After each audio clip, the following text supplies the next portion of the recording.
नमस्कार दोस्तों, OCN network में आपका स्वागत है। मैं हूं ओमकार चौधरी। हमारे साथ एक ऐसी हस्ती जुड़ रही हैं, जो आमतौर पर जियोपॉलिटिकल मामलों पर अपनी राय देते हैं और हर कोई उनकी राय सुनने के लिए लालायित रहता है।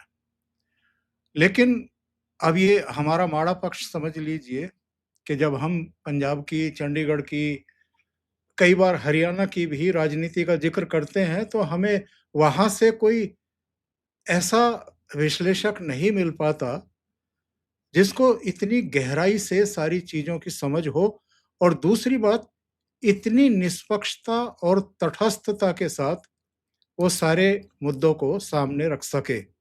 तो उसके लिए भी हम कभी-कभी रमणीक सिंह मान जी को ही कष्ट देते हैं। तो उनसे अनुरोध किया गया तो वो सहज तैयार हो गए। तो सीधे मैं जोड़ लेता हूँ रमणीक सिंह मान जी को और उसके बाद आज पंजाब पर ही चर्चा करेंगे हम लोग उनसे। रमनीक सिंह जी, बहुत स्वागत, बहुत अभिनंदन, नमस्कार। नमस्कार, सत श्री अकाल, जय हिंद जी। रमनीक जी, ये तो अब देश विदेश में सबको पता चल चुका है कि जंतर मंतर पर जो तमाशा हुआ है, ये जो बछड़े यहाँ कूद रहे थे, ये किसके बुलाए हुए थे और इसके पीछे का एक्चुअल में मूल मकसद क्या था? और जब इनका हम तांडव देख रहे थे, तो हमें वो 3 कृषि कानून भी याद आ रहे थे और 13 महीने का वो आंदोलन भी याद आ रहा था और उसके बाद योगेंद्र यादव का एक इंटरव्यू भी याद आया, जिसमें उन्होंने कहा था कि हमने तो पिच तैयार कर दी थी, अगर ये ठीक तरीके से बैटिंग नहीं कर पाए, बॉलिंग नहीं कर पाए, फील्डिंग नहीं कर पाए, तो हम लोग क्या कर सकते हैं? हम तो ये जाकर के नहीं करने वाले थे। तो इस बार भी ये पिच तैयार की जा रही थी क्या? और इस बार पंजाब की? क्योंकि ये एक बाहर खबरें आ रही हैं और आप भी प्रोग्राम में कहते रहे हैं कि जमकर एंटी इनकम्बेंसी फैक्टर का सामना कर रही है इस समय भगवंत मान सरकार। सोई साहब, पहली चीज तो अपन यहाँ से शुरू कर लें और सच बोलने में कोई गुरेज नहीं होना चाहिए और सच जो है सहजता से धीरे से कह देना चाहिए। अब सच्चाई ये है, जहां तक आपने आम आदमी पार्टी की बात करी, आम आदमी पार्टी का उत्पन्न जो है वो हुआ था अन्ना हजारे के मूवमेंट में से। और उस वक्त यही अरविंद केजरीवाल जो आज आम आदमी पार्टी के सुप्रीमो हैं, इनकी उस वक्त की तस्वीरें निकाल लीजिए, इनके उस वक्त के बयान निकाल लीजिए। उन बयानों में आप ये पाएंगे कि ये बार-बार कह रहे हैं कि सत्ता में नहीं आना चाहिए, जो सत्ता में आता है वो करप्ट हो जाता है। पता नहीं इस कुर्सी में ऐसा क्या है कि जो इस कुर्सी पे बैठता है, वो करप्ट हो जाता है। अब अरविंद केजरीवाल ने अपने ही कहे शब्दों को सत्य साबित किया। पहले तो उन्होंने कहा कि मैं कुर्सी पे कभी बैठूंगा नहीं, मैं कभी चुनाव नहीं लड़ूंगा, मैं कभी सिक्योरिटी नहीं लूंगा, मैं कभी सरकारी घर नहीं लूंगा, मैं कभी सरकारी गाड़ी नहीं लूंगा। खैर वो सारी बातें अलग थी। उन्होंने फिर जो बड़ी बात है, अपने बच्चों की सौगंध खाई, अपने बच्चों की कसम खाई और कहा कि मैं कभी चुनाव नहीं लड़ूंगा, कभी मैं मुख्यमंत्री या मंत्री या कोई भी ऐसा पद मैं ग्रहण नहीं करूंगा। चलिए वो बात वो रही कि उन्होंने झूठ बोला और राजनीतिक व्यक्ति झूठ बोलते हैं अक्सर, कोई बड़ी बात नहीं है। और इनका जो कंपैरिजन है, आपको याद हो तो उस वक़्त जो इंटरनेट पे मीम चलते थे, इनका जो तो इनकी तुलना जो है वो गिरगिट से की जाती थी, किस प्रकार रंग बदलते हैं। अब एक जो महत्वपूर्ण बात है, जो लोगों तक आपके माध्यम से मैं पहुँचाना चाहता हूँ, वो ये है कि अरविंद केजरीवाल ने इस बात को स्वीकारा है कि उन्होंने फोर्ड फाउंडेशन से पैसा लिया है या फोर्ड फाउंडेशन उनको फंडिंग देती है। अब इसमें महत्वपूर्ण क्या है? इसमें महत्वपूर्ण ये है कि फोर्ड फाउंडेशन जो है वो सीआईए, अमेरिका की जो सीआईए है, उसकी फ्रंटल ऑर्गेनाइजेशन है और हम सब जानते हैं कि सीआईए निरंतर बहुत लंबे समय से भारत के अंदर रिजीम चेंज करने का प्लान कर रही है। सीआईए ने बांग्लादेश में, नेपाल में, पाकिस्तान में, श्रीलंका में, म्यांमार में और दुनिया के कई मुल्कों के अंदर रिजीम चेंज ऑपरेशंस रन किए। वो इस बात को स्वयं स्वीकारते हैं कि हाँ, हमने ये रिजीम चेंज ऑपरेशंस किए।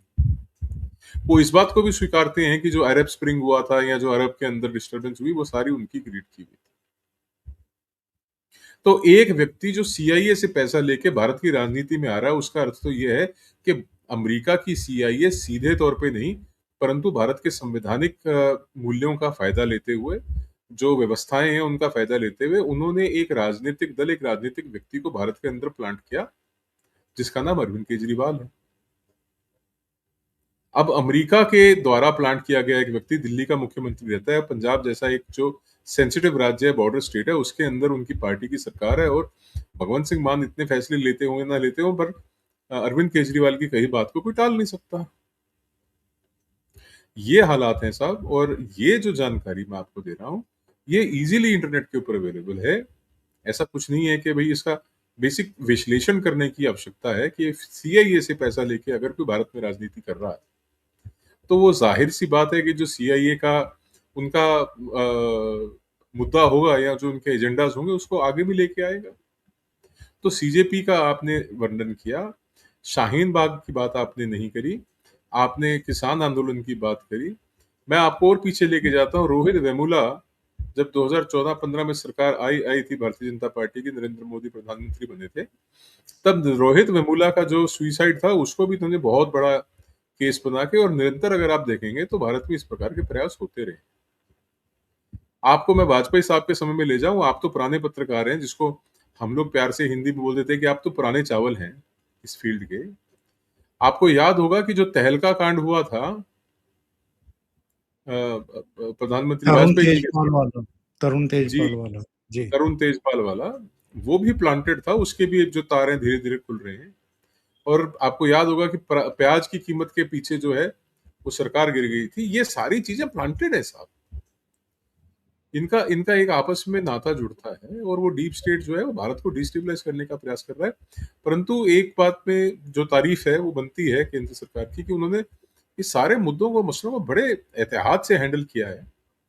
और जैसा आपने वो पढ़ा होगा, बॉबी भुल्लर, जो गुरप्रीत सिंह भुल्लर जो कमिश्नर रहे थे अमृतसर रेंज के, उन्होंने जब इस बात का खुलासा किया कि आईएसआई के मॉड्यूल जो हैं, वो जंतर-मंतर के अंदर जाके और वहाँ पे वो पेट्रोल बम और पिस्तौलों से कुछ वहाँ पे कार्रवाई करना चाह रहे थे, जिसमें संभवतः कई बच्चे मारे जाते हैं। उस खुलासे के तुरंत बाद उनका तबादला कर दिया जाता है, उनको वहाँ से हटा दिया जाता है, और अब इस बात की आशंका जताई जा रही है कि जहाँ पे वो रिपोर्ट्स तैयार हुई थी, उनके अंदर कुछ न कुछ परिवर्तन, तब्दीली ऐसी की गई होगी कि जो वहाँ से फ़ोकस को हटा दे। जी, ओंकार जी। ये कितना गंभीर मसला है कि अमृतसर के पुलिस कमिश्नर ऑन कैमरा उनको प्रस्तुत भी करते हैं जिनकी गिरफ्तारी हुई है, ये बताते हैं सबूत पेश करते हुए कि इनका मोटिव क्या था और ये किस तरीके से वहाँ पर रेकी कर रहे थे। उसी समय खुलासा होता है पश्चिम बंगाल में कि वहाँ भी कोई पुलिस की वर्दी पहन कर के या तो बम विस्फोट करने वाला था या निशाना बनाने वाला था किसी को, और ये ज़ाहिर है आईएसआई की करतूत है, इधर से भी और उधर से भी। और इन चीज़ों को भी आप दबा रहे हैं बैठ कर के, और ऐसे पुलिस कमिश्नर जिसकी शाबाशी होनी चाहिए थी, जिसकी पीठ थपथपाई जानी चाहिए थी, उसको आप पनिश कर रहे हैं, तबादला कर रहे हैं। अब देखिए, इसका तो सीधा-सीधा एक ही अर्थ निकलता है कि पंजाब के मुख्यमंत्री जो हैं, वो भगवंत सिंह मान हैं। उनके आका जो हैं, वो अरविंद केजरीवाल हैं। परंतु अरविंद केजरीवाल के आका कौन है, जो उनसे ये सारे कृत्य कार्य करवा रहे हैं? ये बहुत दिलचस्प है, इसके पीछे की कहानी जो है, वो समझने की आवश्यकता है। क्योंकि ज़ाहिर तौर पे ये मुद्दा दिल्ली के अंदर एक सामान्य लॉ एंड ऑर्डर सिचुएशन से बढ़कर, ये जंतर-मंतर के अंदर बच्चों के प्रोटेस्ट से बढ़कर, या ये पंजाब के अंदर एक internal law and order situation से बढ़कर एक नेशनल सिक्योरिटी, एक राष्ट्रीय सुरक्षा का विषय बन गया था। और वो बना था केवल अमृतसर के कमिश्नर के स्टेटमेंट के बाद। उन्होंने जिस तरीके से इस चीज़ को एलैबोरेट किया और बताया, और जो जिस तरीके से उन्होंने साक्ष्य प्रस्तुत करे प्रेस कॉन्फ्रेंस के अंदर, उससे ये ज़ाहिर हो गया था कि ये कोई इंटरनल सिक्योरिटी इश्यू नहीं है, परंतु ये एक राष्ट्रीय सुरक्षा से जुड़ा हुआ विषय है, जिसमें दुश्मन देश जो है, उसके जो एजेंट हैं, उसके जो मॉड्यूल्स हैं भारत के अंदर, वो अपने आप को एक्टिवेट करके और जहाँ हमारे बच्चे प्रोटेस्ट कर रहे हैं, वहाँ पे कोई ना कोई ऐसी हरकत करके जिससे आगजनी, भगदड़ी, गोलीबाजी कुछ ऐसा हो जिसमें लोगों की मृत्यु हो और उसका इल्ज़ाम जो है वो केंद्र सरकार के ऊपर आए क्योंकि दिल्ली पुलिस केंद्र सरकार के अधीन है। और वो इस सारे के सारे विषय का जो ठीकरा है या इल्ज़ाम है, वो केंद्र सरकार के ऊपर लगा सके। अब जब ये विषय जब सामने आता है, उसके बाद जब कमिश्नर पुलिस का तबादला होता है, तो सर्कमस्टेंशियली आपको ये समझ में आता है कि राष्ट्रीय सुरक्षा से जुड़े हुए विषय को लेके कितनी गंभीर है आम आदमी पार्टी और उनके सुप्रीमो और किस तरीके से उन्होंने इस विषय को हैंडल किया, ये सबके सामने बिल्कुल वाज़ेह है, क्लियर है, नज़र आ रहा है। जो सर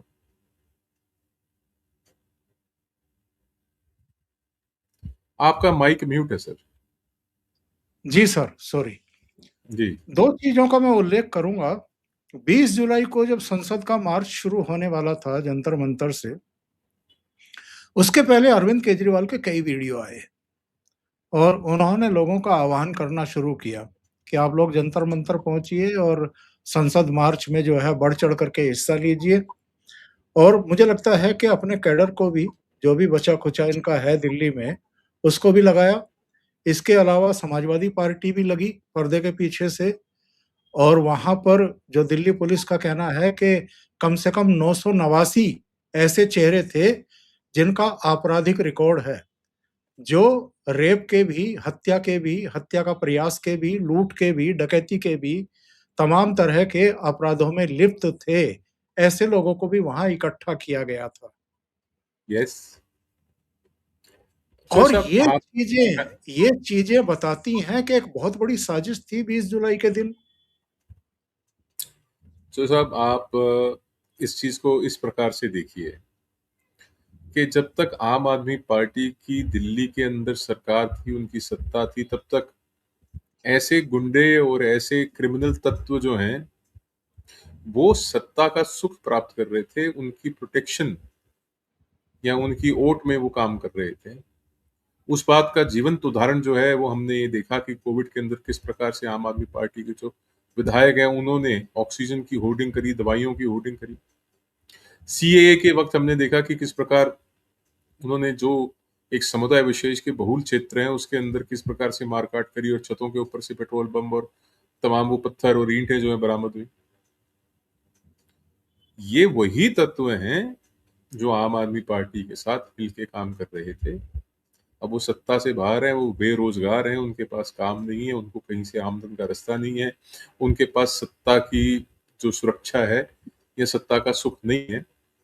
तो जब अवसर मिला उनको दिल्ली के अंदर काम करने के लिए, तो उस वक़्त उन सेल्स को एक्टिवेट किया गया और ये धीरे-धीरे दिल्ली पुलिस की जो इन्वेस्टिगेशन की रिपोर्ट्स आएँगी, उसके अंदर चीज़ें क्लियर होती चली जाएँगी। उनको मोबिलाइज़ किया गया, उनको एक्टिवेट किया गया और उनको लाके जंतर-मंतर पे बिठाया गया। किस कारण से कि केवल वहाँ पे आगजनी, एनार्की और लॉ एंड ऑर्डर की स्थिति क्रिएट की जाए, जिसके अंदर दिल्ली सरकार, दिल्ली पुलिस इस चीज़ के लिए मजबूर हो जाए कि वहाँ पे लाठीचार्ज और पैलेट से बढ़ के लाइव बुलेट फायर करनी पड़े और वहाँ पे लोग हताहत हों। मैं आपको ईमानदारी से बता रहा हूँ, आपके श्रोता जो सुन रहे हैं, जिनके बच्चे नीट की तैयारी कर रहे हैं या जिनकी कोई भी संवेदना है इन लोगों के साथ, आप इतनी बात को समझ लीजिएगा सरकार कि आपकी बेटा या बेटी वहाँ पे यदि मारे जाते, तो वो केवल एक राजनीतिक विषय बनते और वो राजनीतिक विषय बनाने के लिए गुंडे तत्व और आईएसआई के एलिमेंट्स मिल के इसके अंदर काम कर रहे थे। ये अच्छा है, परमात्मा का बहुत शुक्र है कि वहाँ पे इस प्रकार का कोई इवेंट नहीं हुआ जिसके अंदर आगजनी हो या वहाँ पे गोलीबाजी हो या स्टैम्पीड हो, जिसमें बच्चे मारे गए हों। ये बहुत शुक्र है परमात्मा का, सिचुएशन स्थिति जो कंट्रोल हुई। परंतु आप इस बात को याद रखिएगा कि जब भी कभी ऐसे प्रोटेस्ट होते हैं, उसके अंदर ये गुंडा एलिमेंट, ये गुंडे तत्व, क्रिमिनल एलिमेंट्स हमेशा राजनीतिक लाभ के लिए इंसर्ट किए जाते हैं और मारे जाते हैं सामान्य आप जैसे हमारे जैसे नागरिकों के बच्चे। तो हमको इन चीज़ों से बचना है, संभलना है और कम से कम हमको इनकी जो गहरी साजिश है, उस तक अपना ध्यान लेके जाना है, उसको समझना है कि साहब किस प्रकार से ये केवल अपने राजनीतिक लाभ के लिए हमारे बच्चों की आहुति देने के लिए तैयार हैं। उनकी चिताओं पे, हमारे बच्चों की चिताओं पे रोटियाँ सेकने को ये लोग तैयार हैं।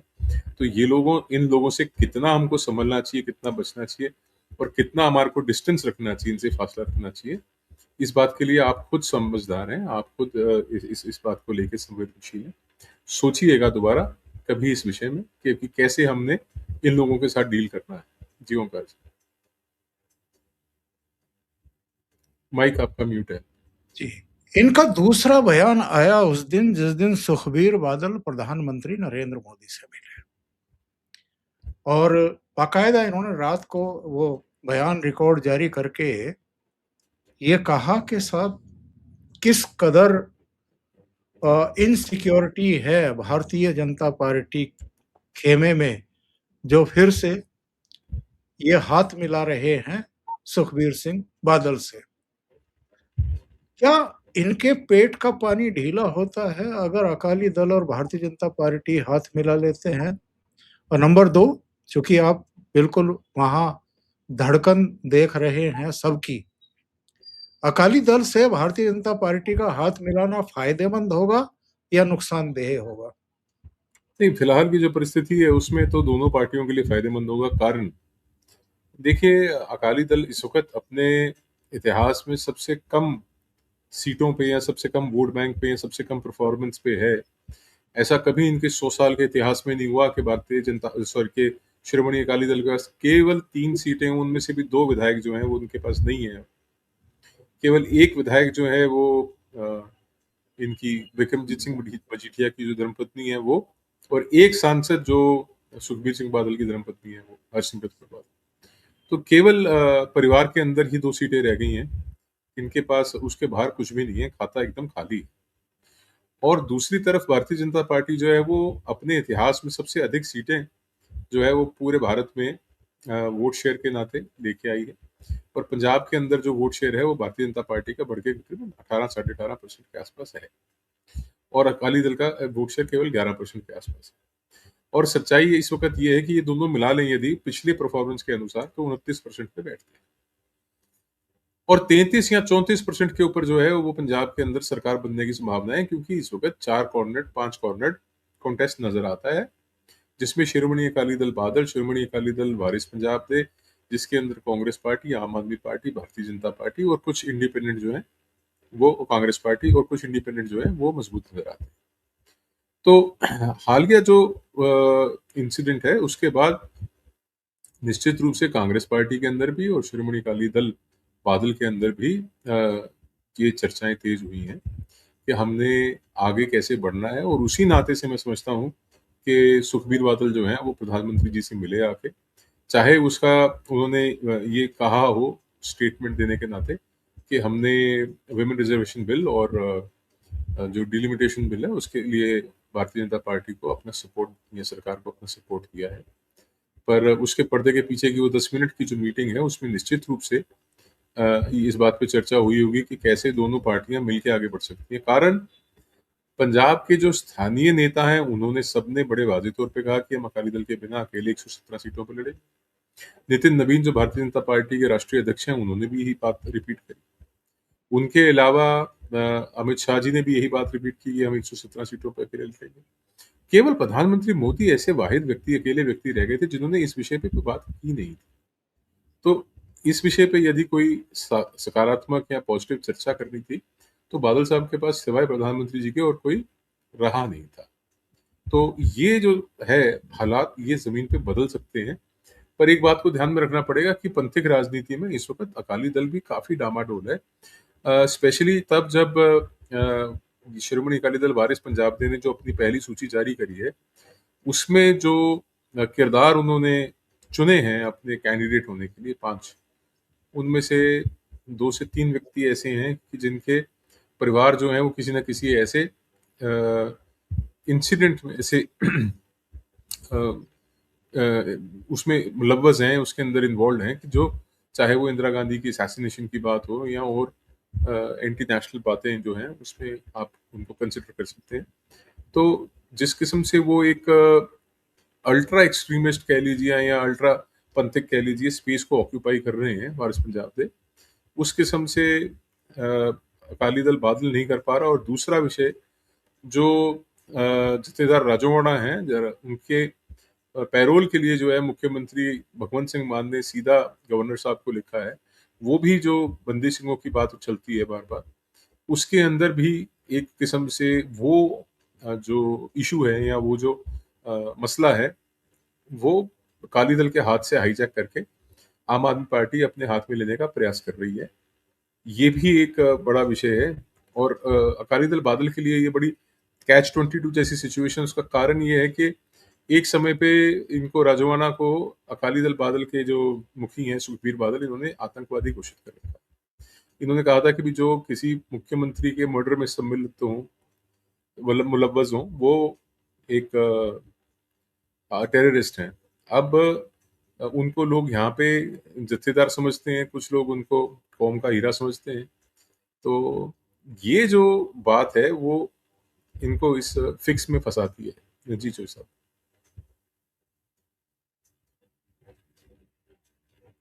आपका माइक म्यूट है। मान साहब, जब मैं चंडीगढ़ और पंजाब में था तो गुरचरण सिंह तोड़ा जैसे लोग बादल को सहयोग करने वाले होते थे, और उस समय शिरोमणि गुरुद्वारा प्रबंधक कमेटी में भी इन्हीं का बोलबाला हुआ करता था। तो ये स्थितियां परिस्थितियां आखिर बदल कैसे गई? और जहां तक भिंडरावाले के समय का दौर था, उस समय भी हमने देखा है कि एक अंडरस्टैंडिंग तो होती थी बादल साहब के बीच में, और जो चरमपंथी थे, उग्रवादी थे, उनके बीच में एक अनघोषित अघोषित सा एक समझौता हुआ करता था, समझ-बूझ हुआ करती थी। तो पंथिक वोटों को पर भी ये कब्जा रखते थे, और जो गाँव देहात का वोटर है, वो तो परंपरागत रूप से अकाली दल के साथ था ही, इनके साथ था ही। ये कमजोरी कैसे आ गई? देखिए, 2 बातें इसमें अपन स्पष्ट करते चलें कि शिरोमणि गुरुद्वारा प्रबंधक कमेटी का कब्ज़ा आज भी शिरोमणि अकाली दल के पास ही है। सुखबीर बादल ही ये शॉट्स कॉल करते हैं कि कौन एसजीपीसी का प्रेज़िडेंट बनेगा। यहाँ तक कि कौन श्री अकाल तख्त साहब का जत्थेदार बनेगा, कौन सिंह साहब वहाँ पे उस सीट को ऑक्यूपाई करेंगे, वो अभी भी काफ़ी हद तक जो है आप मान के चलिए कि बादल परिवार के हाथ में ही है ये। परंतु जो टेस्ट ऑफ टाइम बोलते हैं या आप जो समाज में या व्यक्तियों की जनता के अंदर टेस्ट होती है, वो किसी भी लोकतंत्र में प्रजातांत्रिक या लोकतांत्रिक प्रणाली के अंदर ये होती है कि भाई हर 5 साल में एक दफ़ा चुनाव होते हैं और चुनाव के अंदर जो जीत के आता है, वो अपनी सत्ता बनाता है। 14 साल से ऊपर हो चुके हैं, शिरोमणि गुरुद्वारा प्रबंधक कमेटी के चुनाव नहीं हुए। उनके ओह! चुनाव होंगे जी, उनके चुनाव होंगे तो पता लगेगा कि शिरोमणि अकाली दल का पंथिक राजनीति के ऊपर कितना मजबूत पकड़ है, क्योंकि ऐसा समझ में आता है कि जो अन्य गुट हैं, जो खालिस्तानी गुट हैं या चरमपंथी ग्रुप हैं, उनके या विचारधारा रखने वाले ग्रुप हैं, जो उनके कैंडिडेट हैं, वो शायद शिरोमणि अकाली दल के जो कैंडिडेट हैं, जो आज शिरोमणि गुरुद्वारा प्रबंधक कमेटी में मेंबरों के रूप में हैं, तो शायद वहाँ से भी इनका जो कब्ज़ा है, वो छूट जाए, हट जाए। क्योंकि ये कठिन नज़र आता है कि ये दोबारा जो है इलेक्शन में इन हालातों में मजबूती पाएँगे। हाँ, अगर भारतीय जनता पार्टी के साथ मिलके इनकी सरकार आती है और दोबारा ये चुनाव कराते हैं, तो ये उन चुनावों में आगे आ सकते हैं, ये उन चुनावों में जीत सकते हैं। परंतु जिस प्रकार का माहौल इस वक़्त पंजाब में है, तो ये जो आपने बताया कि पंथिक राजनीति के अंदर जो पकड़ है, वो इनकी बहुत कमज़ोर हो चुकी है। और वो इस बात से स्पष्ट है, वाज़ेह है कि जिस तरीके से इनका पिछली बार का परफ़ॉर्मेंस था, वो बहुत मतलब निराशायोग था। और अब भी ये महत्वपूर्ण होगा कि कितनी सीटों पे भारतीय जनता पार्टी लड़ती है, कितनी सीटों के ऊपर शिरोमणि अकाली दल लड़ती है। यदि ये अलायंस में जाते हैं और मुख्यमंत्री का चेहरा कौन होगा, अकाली दल की ओर से अगर सुखबीर बादल को आगे प्रोजेक्ट किया जाता है इस कोएलिशन के द्वारा, इस गठबंधन के द्वारा, फिर इस गठबंधन के सत्ता में आने के चांसेस बहुत कम हैं।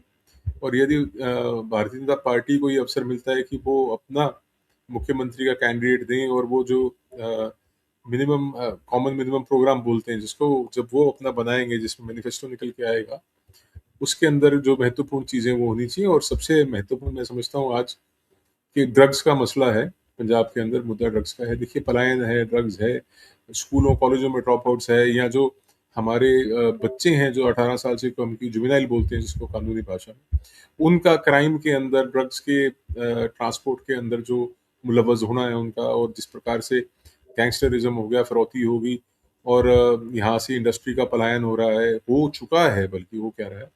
और जो भी अच्छे कारोबारी हैं, उनको टारगेट करके उनसे एक्सटॉर्शन की जा रही है।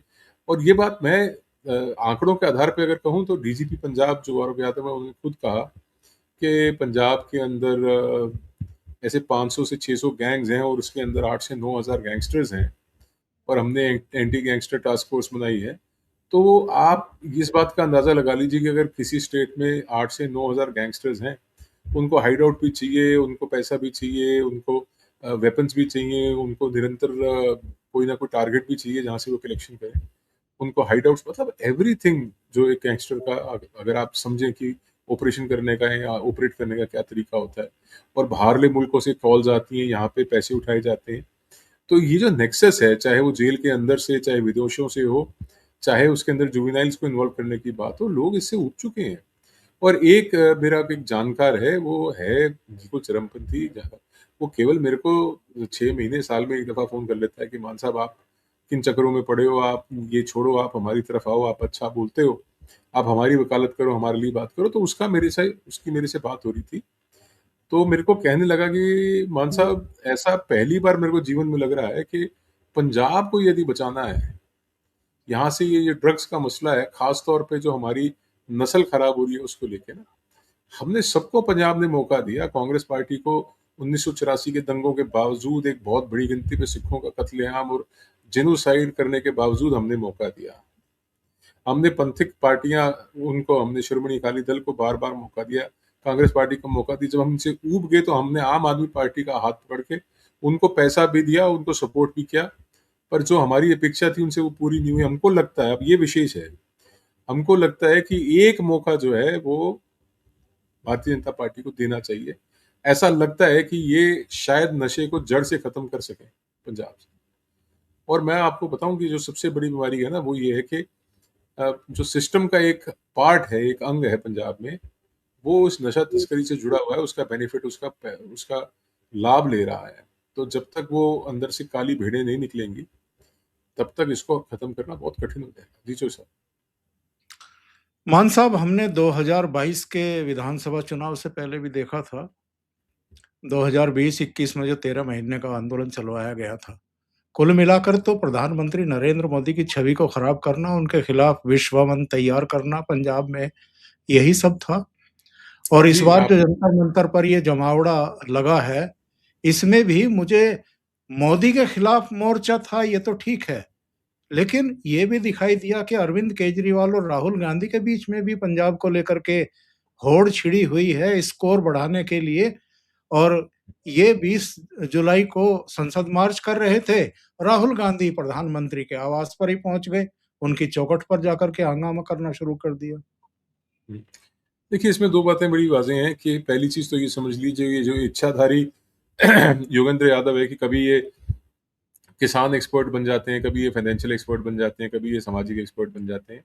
तो इनके कई रूप हैं और ये हम पहले भी देख चुके हैं इनको। इनकी एक जो स्टेटमेंट है वो ये थी कि साहब ये देश जो है वो संसद से नहीं, वो सड़क से चलेगा। इसका यस। अर्थ ये है कि टोटल एनार्की। और ये चाहते हैं कि नेपाल जैसी स्थिति, श्रीलंका जैसी परिस्थिति जो है भारत में उत्पन्न हो। और ये आप जानते हैं कि ये लोग सब कम्युनिस्ट हैं, ये लाल झंडे वाले हैं और ये मीठी-मीठी बातें करके, सहज-सहज बोल के ये लोगों को बेवकूफ़ बनाते हैं, बरगलाते हैं। और सच्चाई ये भी है कि इन्होंने वो सीटी वाली पार्टी बनाई थी, आपको याद होगा इनका पार्टी का जो चुनाव चिन्ह है वो सीटी हुआ करता। तो सीटी वाली पार्टी को कोई सीट नहीं मिली। सीटी वाली पार्टी की सभी सीटों के ऊपर ज़मानत जब्त हुई, जहाँ-जहाँ चुनाव लड़े खुद इनकी ज़मानत जब्त हुई। ये गुरुग्राम से लड़े थे। तो सच्चाई ये है कि अंग्रेज़ी में एक शब्द है अनइलेक्टेबल। उसका अर्थ है कि जो चुने ना जा सकें, जो कभी चुने नहीं जा सकते, वो लोगों के बीच में भीड़ों के अंदर आके हुजूम के अंदर अपनी बात रख के लोगों के अंदर एक उत्तेजना, लोगों के अंदर एक गुस्सा, लोगों के अंदर एक आक्रोश पैदा करने का प्रयास करते हैं। और वो खुलेआम भारत के संविधान को बाबा साहब भीमराव अम्बेडकर जी के संविधान को चैलेंज करते हैं कि सरकार जो है ये देश जो है वो संसद से नहीं सड़क से चलेगा। तो जहाँ तक तो इनका विषय है, वहाँ तक तो आप ये मान के चलिए कि टोटल मार्क्सिस्ट आइडियोलॉजी के, टोटल कम्युनिस्ट आइडियोलॉजी के इनका एक ही एक तरीका है कि किसी भी तरीके से सच बोल के, झूठ बोल के सत्ता प्राप्त करना और इनकी आइडियोलॉजी में और अरविंद केजरीवाल की आइडियोलॉजी में कोई फ़र्क नहीं है। ये ऐसी ही सोच के मालिक हैं क्योंकि ये मुख्यमंत्री होते हुए भी धरने पे बैठ जाते थे। दूसरा विषय आपने लिया जी के जो अरविंद केजरीवाल और राहुल गांधी के बीच में, तो मैं आपको ये बता दूं कि आप बड़े गौर से भारत की राजनीति को ऑब्जर्व करना, आप पाएंगे कि विपक्ष के अंदर एक वैक्यूम क्रिएट हो गया है। विपक्ष के अंदर एक होड़ लगी हुई है कि साहब हम जो है इस वैक्यूम को, इस स्पेस को ऑक्यूपाई करें। तो ऐसे मुद्दे जो नो इश्यूज हैं उनको, और ऐसे मुद्दे जो लोगों से जुड़े हुए हैं उनके अंदर एनार्की, उनके अंदर किसी ना किसी तरीके से पीसफुल से उसको, शांतिपूर्ण से उसको उग्र बनाना, ये इस प्रकार की कोशिशें काफी समय से चल रही हैं। पर जैसे पहले एक समय पे कंपटीशन होता था कि सत्ताधर जो है उसके साथ लड़के हम अगली बार सत्ता में आए, अब ऐसा प्रतीत होता है कि विपक्ष आपस में लड़के ये प्रयास कर रहा है कि अगली बार हम विपक्ष में आए। तो ये उसका एक हिस्सा है, क्योंकि जिस प्रकार की परिस्थितियां, जिस प्रकार के मुद्दे, जिस प्रकार की बातें लोगों के सामने की जा रही हैं, वो लोगों के साथ जुड़ती नहीं है। और आप समझते हैं, हम भी समझते हैं इस बात को कि हम एक लोकतांत्रिक प्रक्रिया में रहते हैं जहाँ पे 35-40%, 42% वोट लेने वाली जो पार्टी है वो सरकार बना लेती है और अच्छे नंबरों में सरकार बना लेती है। परंतु एक चीज जो हम मिस करते हैं, उसके बाद भी बचे हुए 60%, 62% या 57-58% जो वोट है वो सत्ताधारी पार्टी के विरोध में पड़ते हैं। तो उनको मोबिलाइज करना, उनको इकट्ठा करना और उनके अंदर आक्रोश पैदा करके सरकार को ओवरथ्रो करने का प्रयास करना, एक रिजीम चेंज ऑपरेशन चलाना, चाहे वो सीआईए की मदद से, चाहे वो और किसी विदेशी ताकत की मदद से या आईएसआई की मदद से वो ऑपरेट करें। तो ये निरंतर भारत में चल रहा है। और मैं समझता हूँ कि जो लोग भारत की सुरक्षा से, आंतरिक और बाहरी सुरक्षा से जुड़े हुए हैं, चाहे वो होम मिनिस्ट्री के तहत आते हो, चाहे डिफेंस मिनिस्ट्री के तहत आते हो, उन लोगों ने बहुत मेहनत करी है। उनको एक सलाम, एक सलूट हम सबकी तरफ से बनता है कि उन्होंने निरंतर जो है इन चीज़ों को काउंटर किया है। हाँ, परिस्थितियाँ बिगड़ी हैं पर कभी वो हाथ से बाहर नहीं गई।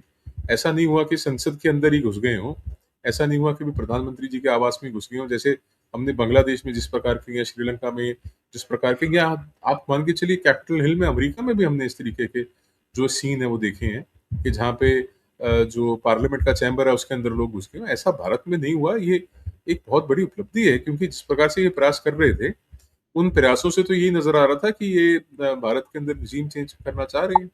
और ऑपोजिशन के अंदर ये होड़ लगी है कि साहब प्रिंसिपल ऑपोजिशन कौन होगी, इस चीज को ऑर्केस्ट्रेट करना, इस चीज को लीड करने वाला कौन होगा, और जो ज्यादा मजबूती से आगे आएगा, बाहर की जो ताकतें हैं उनको ज्यादा पैसा देंगी। ये तो जाहिर सी बात है।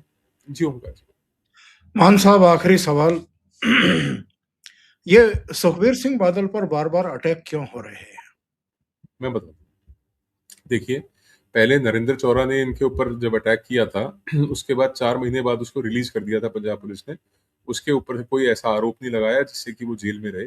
पहले भी वो जमानत पे बाहर आया था, तब भी उसने अटैक किया, और उसके बाद अब वो फिर फ्री घूम रहा है। और पंजाब की राजनीति में देखिए, ये पहला दूसरा अटैक ना मान के चलिए, आपको मैं आज बता रहा हूँ, और शोएब साहब आपके चैनल के माध्यम से मैं एलानिया तौर पे ये बता रहा हूँ कि पंजाब की परिस्थितियां चुनाव आने से पहले बहुत ज्यादा बिगड़ेंगी, हालात बहुत खराब होंगे। जिस प्रकार की हमने कभी कल्पना नहीं करी होगी उस प्रकार के हालात होंगे, अगर केंद्र सरकार यहाँ पे आके इंटरवीन नहीं करती, यहाँ पे सेंट्रल आर्म्ड फोर्सेस नहीं आती, यहाँ पे सेंट्रल पुलिस फोर्सेस नहीं आती, सीएपीएफ नहीं अगर यहाँ पे लगाई जाती, तो आप यकीन मान लीजिए कि पंजाब के अंदर हालात आने वाले दिनों में बहुत खराब होने वाले हैं। और दूसरा, आम आदमी पार्टी के ऊपर बहुत प्रेशर है इस वक्त, उनकी एंटी इनकम्बेंसी कह लीजिए, उनकी पॉलिसीज कह लीजिए, या थोड़े दिन पहले जिस प्रकार ये भगवंत सिंह मान के जो ओएसडी है बुल्लर, उनको ईडी ने उठाया है। उनके पास जो आपको पता होगा आसमान से पैसे गिरने वाला केस था, उस केस में और अन्य केसेस में जहाँ पे कई अफसरों की तबादले और कई फाइलों की परमिशंस में जो लेन देन का मामला सामने आया, जो स्पष्ट हुआ, वहां से ध्यान भटकाने के लिए साहब, आप मेरी बात का यकीन मान लीजिए कि पंजाब की एक बड़ी सियासी पार्टी का आपको इसके साथ तार जुड़ते हुए नजर आएंगे। और ये कोर्ट मॉनिटर्ड सीबीआई इंक्वायरी अगर होती है तो ये चीजें सबके सामने खुल के आ जाएंगी। देखिए, निरंतर जो है अपने ऊपर से ध्यान हटाने के लिए और ये सिद्ध करने के लिए कि पंथिक लोग जो हैं, जो धार्मिक प्रवृत्ति के लोग हैं, वो भारत दल के खिलाफ हैं, श्रोमणी अकाली दल के खिलाफ हैं, इस प्रकार से ये अटैक्स जो किए जा रहे हैं, और ये बड़ा सीरियस है कि जानलेवा अटैक्स, हाँ, अरविंद केजरीवाल के ऊपर भी अटैक हुए, लोग उनको थप्पड़ मार के जाते थे। हमने कई बार देखा है कि वो एक राजनीतिक जुलूस में, एक प्रोसेशन में जा रहे थे, लोग चढ़ के उनको थप्पड़ मार देते थे। उनके ऊपर स्याही फेंकी गई, लोगों ने अपना आक्रोश उनके ऊपर भी दिखाया। परंतु सुखबीर बादल एक जेड प्लस सिक्योरिटी प्रोटेक्टी हैं, उनके साथ ऐसा होना ये बहुत निंदनीय है। देखिए, राजनीतिक विषय अपनी जगह हैं, परंतु इस प्रकार की जो हरकतें हैं वो बिल्कुल भी नाकाबिले बर्दाश्त हैं, इट्स नॉट एक्सेप्टेबल। पर आप मान जाइए मेरी बात को, और निकल के भी यही आएगा कि ये ध्यान बटाने की, अपने ऊपर से हटा के फोकस दूसरी जगह डालने का प्रयास है। और ये हमला वास्तव में जानलेवा था, उनकी बाजू में कई टाँके आए हैं, वो प्रयास उनके सीने पे या गर्दन पे वार करने का था, ये अटेम्प्ट था, और ये बहुत सीरियस है। और इन चीज़ों को जो है बहुत संजीदगी से लेना चाहिए, और इसके पीछे जो लोग इन्वॉल्व्ड हैं, मुलव्वज़ हैं, उनको सख्त से सख्त सज़ा देनी चाहिए। इसके अंदर लॉ एंड ऑर्डर से ऊपर, संविधान से ऊपर भारत में ना कुछ था, ना कुछ होना चाहिए। मान साहब, बहुत-बहुत धन्यवाद आपका जुड़ने के लिए, इतना समय निकालने के लिए और बहुत बेहतरीन विश्लेषण देने के लिए। दर्शकों से आग्रह है कि आपको अगर ये चर्चा अच्छी लगी हो तो लाइक का बटन दबा दें, वीडियो को शेयर करें, चैनल सब्सक्राइब ना किया हो तो अवश्य कर लें। बहुत-बहुत धन्यवाद। मान साहब, सत श्री थैंक यू अकाल, सो मच। नमस्ते, जय हिंद सर, जय हिंद सर। जय हिंद।